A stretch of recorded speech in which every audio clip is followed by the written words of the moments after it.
COVID, like rhymes with COVID. Before we had a 100-year pandemic, nobody knew how to spell my name or say it. Now they can say COVID, rhymes with COVID, ends with an N. So about 10 years ago, I was diagnosed with Parkinson's. Incurable, progressive, drugs stopped working.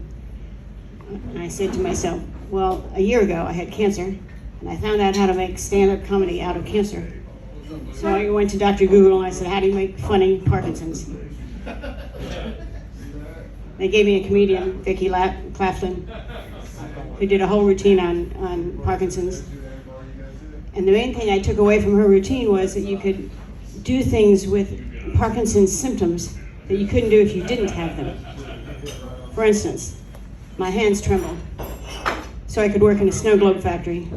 Every morning I'd go in and shake all the snow globes, make sure the snow still falls down.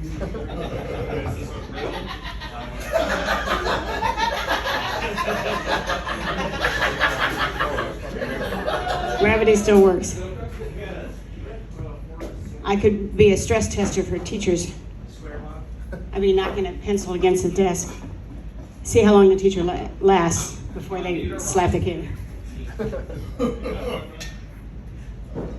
I could work in a nursery every 2 hours, change all the diapers. I'd shake the baby powder all over the babies. I could be a babysitter for cats. All I need is a laser pointer.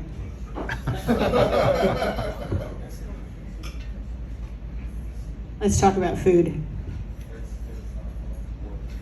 When I'd been married 4 months, I made breakfast for my husband for the first time. The reason it was 4 months is because we got married. I was still in school. I finished my junior year during that 4 months.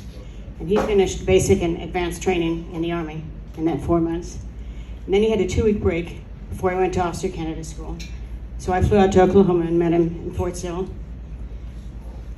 First morning, I wake up, I make breakfast for him for the first time. Burn the bacon, burn the toast, scorch the coffee. And he says, these are the best scrambled eggs I have ever had. They are better than my mother's. And don't you ever tell her I said so. And then he taught me to cook.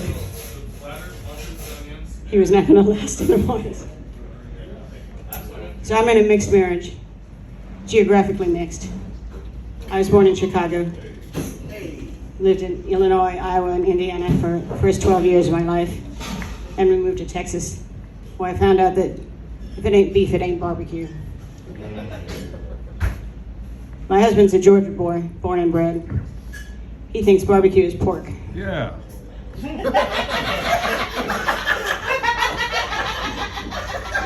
Here we are at the Hog Shack where they have both. And we're now vegans.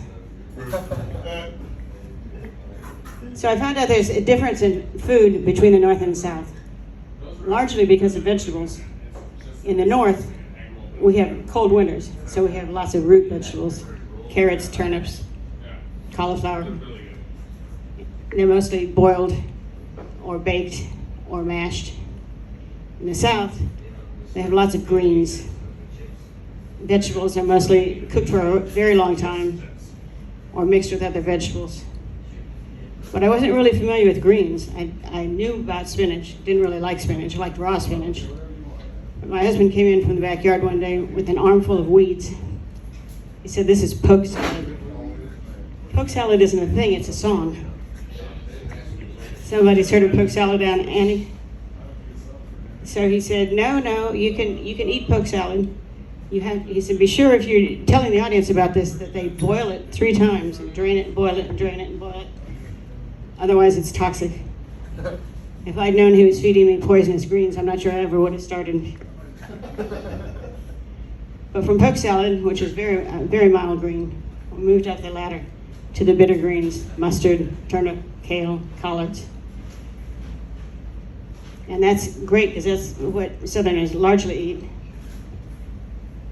What I didn't know is that over time, people's taste in greens changes. About a month ago, I went into an organic market and they had dandelion greens, all neatly wrapped up, packaged. And I said, dandelion greens? I spent 3 years when we moved into our house where we live now, getting rid of all the dandelions. and now they're eating the greens and selling them in the organic supermarket. When did dandelions stop being weeds? That's all I have. Thank you very much, Carol.